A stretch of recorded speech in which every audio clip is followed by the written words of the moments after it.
odeeffannoo jijjiirraa taphattootatiin wal qabataniin baay'inaan keessumattuu jijjiirraan kan waytii gannaa kan taphattoota liigota gurguddoo Awurooppaa eegaluudhaaf guyyoota 10 booda ifatti kan eegalu ni ta'a. Sanaan dura garuu taphattoonni bilisaan gara kilaboota waliigaltee isaanii xumuran kilaboota garaagaraatti warri imalan jiru. Ifatti garuu jijjiirrawwan jajjaboo jedhaman guyyoota 10 booda kan inni eegalu. Inumaayyuu Sky Sport gabaasa qabatee baheen jijjiirraa ganna kanaatiin taphattoonni jajjaboo jedhaman yoo xinnaate taphattoonni 70 ol kilaboota isaanii jijjiirrachuu danda'u. Fuula haaraa garee haaraatti dabalamuu danda'u jechuudhaan kan inni baasee. Kana keessaa Premier League England taphattoota haaraa hedduu gara liigichaatti fiduu danda'a. Taphattoonni baay'eenis Premier League England gadi lakkisuu akka danda'uudha kan eegamaatiin jiru. Barcelona fi Arsenalin akka malee barbaadamaa kan jiru taphataan isaarra fuulduraa kan kilaba Atletico Madrid ijoo dubbii kan inni ta'e lammiin Arjentiinaadha. Julian Alvarez Barcelonaadhaaf mallatteessuudhaaf akka itti dhiyaate himamaadha kan inni ture. Haa ta'u hanga ammaatti garuu Julian Alvarez Barcelonaadhaaf mallatteessine waliigale jedhamaadha kan jiru. Haa ta'u Atletico Madrid lakkii dhugaa miti kun jedheera. Waliigaltee waggoota 4 waliin qabna. Julian Alvarez taphataa keenya gadi lakkisuu hin barbaannu jedheera Atletico Madrid. Yoommoo kana olitti taphataa kanarraa fedha guddaa qabna jettan ta'e paawundii miliyoona 100 fi miliyoona 30 kilabni fide Julian Alvarez mallatteessifachuu danda'a jedheera Atletico Madrid. Keessumattuu taphataan kun Manchester City keessatti Premier League Englanditti taphachuu isaa ni yaadatama. Atletico Madrid dhaqee ga'umsi inni akka dhuunfaa isaatti mul'isaatiin ture bayeessa ture. Atletico Madrid Champions League kilaboota Awurooppaatiin walakkaa xumuraatiif akka ga'u taphataa gargaareedha.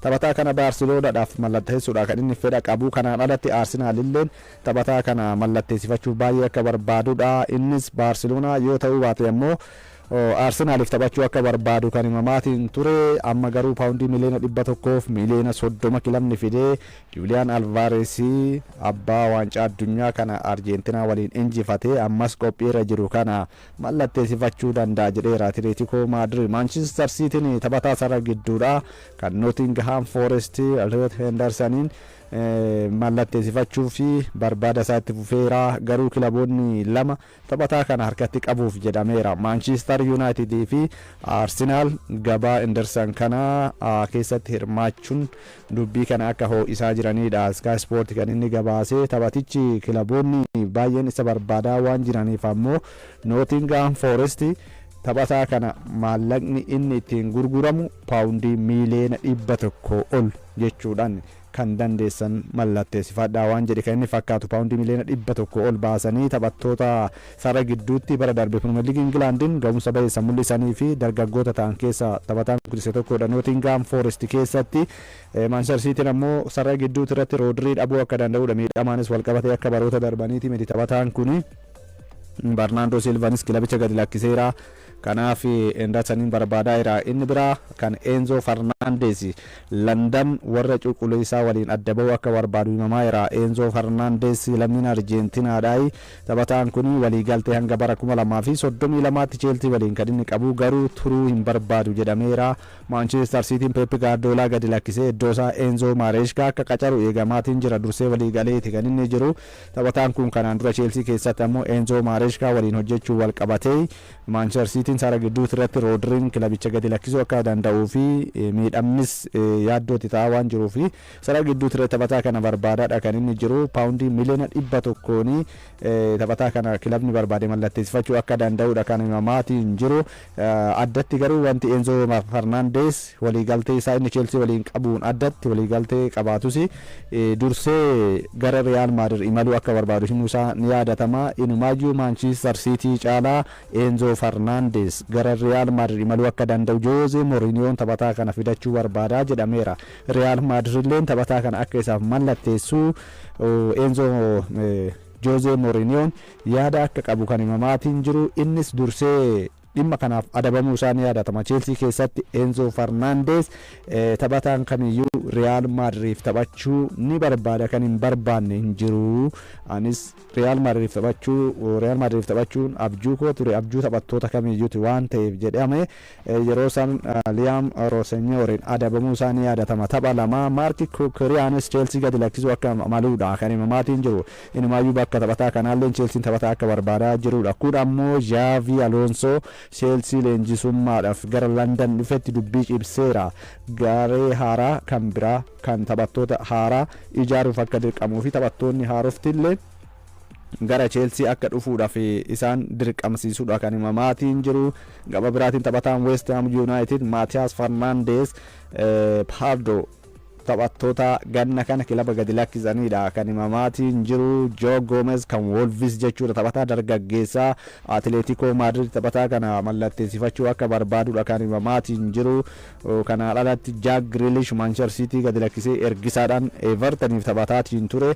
Ammas ergisaadhumaan yookaan immoo dhaabbiidhaan gara Everton deemuu akka danda'u Manchester Citydhaan guutummaatti adda ba'uu akka danda'uudha kan himamaatiin jiru. Bruno Guimaraes taphataan sarara gidduu gara fuulduraattis deemee taphachuu kan danda'u kan Newcastle kunilleen kilaba haaraa barbaadaa akka jiruudha. Kanaan dura Manchester Cityillee taphataa kana barbaadaa ture, Manchester United taphataa kana barbaadaa ture.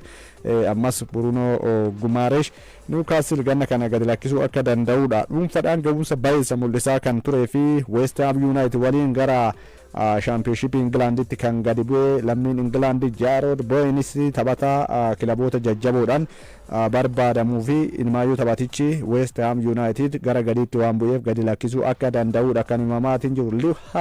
Lewsal taphataa sara ittisaa murteessaa yeroo kana kan garee biyyaalessaa England.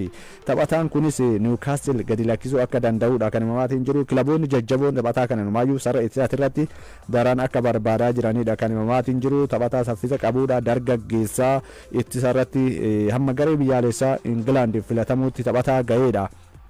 Taphataan kun kilaboonni jajjaboon taphataa kana ni barbaadu jedhameera. Manchester United dabalatee jechuudha. Taphataan biraa Nicola Jackson taphataa lammii Senegal kana bara darbe ergisaadhaan Bayern Munichiif taphataa turuu isaa ni yaadatama. Amma waliigaltee ergisaa isaa kan Bayern Munich xumuree gara Chelseadhaa deebi'eera. Garuu turmaanni Chelsea waliin qabu ammas akka isa hin abdachiifamnee fi kilaboota birootiif mallatteessuu akka barbaadudha kan himamaatiin jiru. Nicola Jackson sara fuulduraa irratti tariiti yaanni kan Xavi Alonso maal akka ta'e hin beekamne. Taphatichi goolii galchuu irratti hanqina akka hin qabne erga ergisaadhaan gara Bayern Munich imalee jijjiiramee gaafa seenu goolii galchaadha kan ture. Chelsea keessattis carraa argate daran itti fayyadamuu waan hin dandeenye malee ga'umsa laafaa kan itti mul'isee miti dargaggeessa taphataan kun. Inni biraa lammii Biraazil Gabriel Jesus Arsenal waliin adda ba'uusaa dursee himamaadha kan inni ture. Hanga paawundii miliyoona 20 Arsenal taphataa kana irraa barbaada jedhameera. Arsenal waliin Premier League England fudhateera. Taphataan kun carraa taphaa sababa miidhamaatiin gara kaaba London erga imalee argachuu hin dandeenye baay'inaan jechuudha. Amma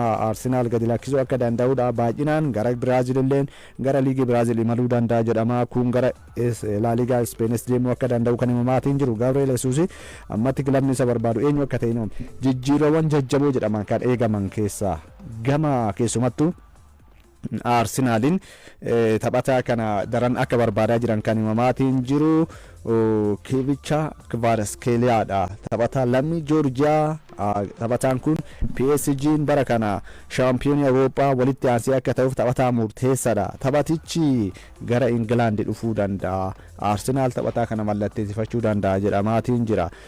Kevicha Kvaratskhelia Napolidha hanga Paarisitti taphataa ifee mul'ateedha. Keessumattuu Champions League kilaboota Awurooppaan bara kana goolii 10 galchee kubbaa goolii taate jaamijjeessee kenneera. Gadda gaafa PSG peenaalitiidhaan Arsenal injifatee shaampiyoonii Awurooppaadhaa ta'u rukuttaa peenaalitii kan argamsiise taphataa lammii Joorjiyaadhaa kana. Taphatichi kennaa kubbaa miilaa qabuun Lionel Messiidhaan kan inni wal fakkeeffamu. Kubbaa gaafa argatee taphattoota sirra ittisaa bira akkamiin darbuu akka danda'u taphataa beekuudha. Kanaaf Arsenal ija irra buufateera taphataa kana jedhameera. Dabalataan Arsenal taphataan inni ija irra buufate kan biraa kanuma dhuma kan PSG dha Bradley Barcollaadha. Barcollaan teessoorra taa'uun nan uffisiiseera jedheera.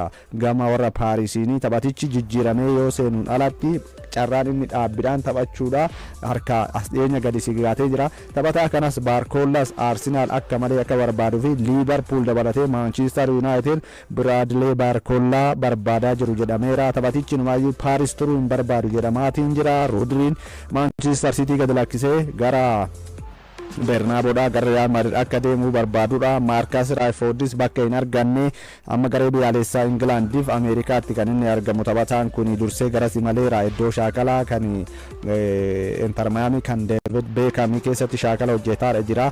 Gara Manchester United deebi'uu akka hin barbaannedha. Junior Kroopii taphataa dargaggeessa Bournemouth kana kilaboonni hedduun barbaadaa jiran Arsenal dabalatee taphattoota hedduu ganna kana jijjiirradhaan kilaboota isaanii jijjiirrachuu danda'anidha jedhame.